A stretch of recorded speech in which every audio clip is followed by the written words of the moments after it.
بسم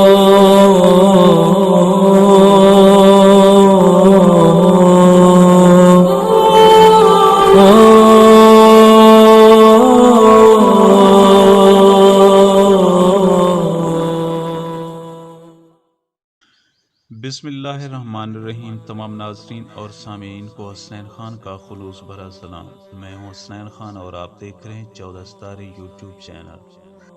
دوستو، پرانے زمانے کا واقعہ ہے۔ کسی ملک کا بادشاہ شکار کی غرض سے اپنے وزیروں مشیروں کے ہمراہ جنگل کی طرف نکلا۔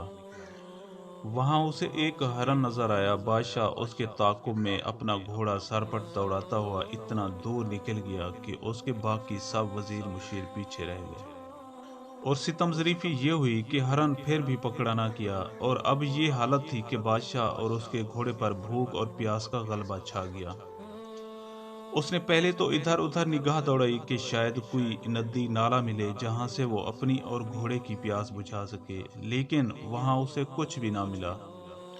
آخر مایوس ہو کر وہ آہستہ آہستہ گھوڑے کو چلاتا ہوا واپسی کے راستے پر گامزن ہوا، لیکن شام کے ڈھلتے اندھیروں نے اسے مزید چلنے نہ دیا، اور دیکھتے ہی دیکھتے چاروں طرف اندھیرا چھا گیا۔ اب تو بادشاہ کی پریشانی دگنی ہو گئی۔ بھوک اور پیاس کی شدت سے وہ اور اس کا گھوڑا جاں بلب ہو چکے تھے، اور اس حالت میں 2 قدم چلنا بھی محال تھا۔ بادشاہ اسی پریشانی میں تھا کہ اسے دور ایک روشنی کی پھوٹتی ہوئی کرن نظر آئی۔ بادشاہ ایک امید کے سہارے اس روشنی کی طرف چلتا گیا۔ قریب جا کر دیکھا کہ ایک خستہ حال کٹیا ہے جس کے دروازے کی جگہ ایک بوسیدہ سا کپڑا پڑا ہوا تھا۔ بادشاہ نے آہستہ سے کپڑے کو پیچھے کیا تو کیا دیکھتا ہے کہ اندر ایک بڑھیا چراغ کی روشنی میں چولہے پر کچھ پکا رہی تھی، جس کی خوشبو سونگھ کر بادشاہ کی بھوک اور بھی تیز ہو گئی۔ بادشاہ نے سلام کیا تو بڑھیا چونک گئی، کیونکہ اس کی کٹیا میں آج تک کوئی بھی نہیں آیا تھا، اور وہ برسوں سے اکیلی ہی اس جنگل میں رہتی تھی۔ خیر، بادشاہ نے اپنا تعارف ایک مسافر کے طور پر کروایا اور کچھ کھانے پینے کی حاجت ظاہر کی۔ بڑھیا نے جو کچھ پکایا تھا ویسے ہی بادشاہ کے سامنے رکھ دیا، اور ساتھ ہی ساتھ اس کے گھوڑے کو بھی پانی سے سیراب کر دیا۔ بادشاہ کو اس کا کھانا اتنا مزیدار لگا کہ وہ اپنی بھوک سے بھی کچھ زیادہ ہی کھا گیا۔ اس کے بعد نہ جانے کب اس کی آنکھ لگ گئی اور وہ ادھر ہی فرش پر سو گیا۔ صبح جب بادشاہ روانہ ہونے لگا تو اس نے بڑھیا سے پوچھا کہ اماں، کیا آپ جانتی ہیں کہ میں کون ہوں؟ وہ بولی کہ بیٹا، میں تمہیں صرف ایک بھوکے پیاسے اور بھٹکے ہوئے مسافر کے طور پر جانتی ہوں، اور باقی سب تو اللہ تعالیٰ ہی جانتا ہے۔ بادشاہ نے اپنا اصل تعارف کرواتے ہوئے کہا کہ میں اس ملک کا بادشاہ ہوں، اور اب میں چاہتا ہوں کہ تو میرے ساتھ محل میں چلو، ادھر ہی رہو اور ہمیں روزانہ ایسے مزیدار کھانے کھلاؤ۔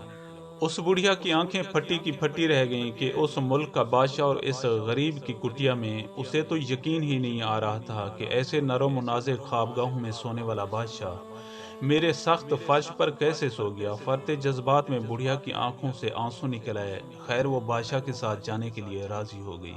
محل میں پہنچنے کے کچھ دنوں کے بعد بادشاہ نے ایک دن بڑھیا سے کہا کہ اماں، آج ایک بار پھر وہی جنگل والا کھانا بنا کر ہمیں کھلاؤ، بہت مزیدار تھا۔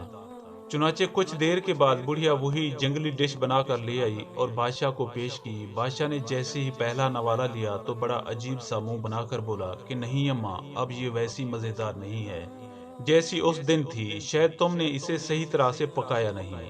بڑھیا بولی کہ بادشاہ سلامت، میں نے بالکل صحیح پکایا ہے، اور بالکل ویسا ہی پکایا ہے جیسا اس دن پکایا تھا، بس فرق یہ ہے کہ اس دن تم بہت زیادہ چل چل کے بھوک اور پیاس سے نڈھال ہو چکے تھے، تو اس لیے تمہیں جو بھی کھانے کو ملا بہت مزیدار لگا، لیکن آج تو تم پہلے سے ہی شکم سیر ہو کر آرام سے بیٹھے ہوئے ہو، تو پھر بھلا تمہیں یہ غریبوں والا کھانا کیسے مزیدار لگتا؟ پیارے دوستوں، میں امید کرتا ہوں کہ آپ کو میری یہ ویڈیو اچھی لگی ہو۔ اگر آپ کو میری یہ ویڈیو اچھی لگے تو پلیز آپ میرے چینل کو سبسکرائب اور اس ویڈیو کو لائک ضرور کیجیے، اور اپنی قیمتی آراء کا اظہار نیچے کمنٹ سیکشن میں کرنا مت بھولیے۔ اب ہمیں اپنی اگلی ویڈیو تک کے لیے اجازت دیجیے، اس دعا کے ساتھ کہ اللہ پاک آپ کو اپنے حفظ و امان میں رکھے۔ اپنا بہت زیادہ خیال رکھیے گا۔ شکریہ، خدا حافظ۔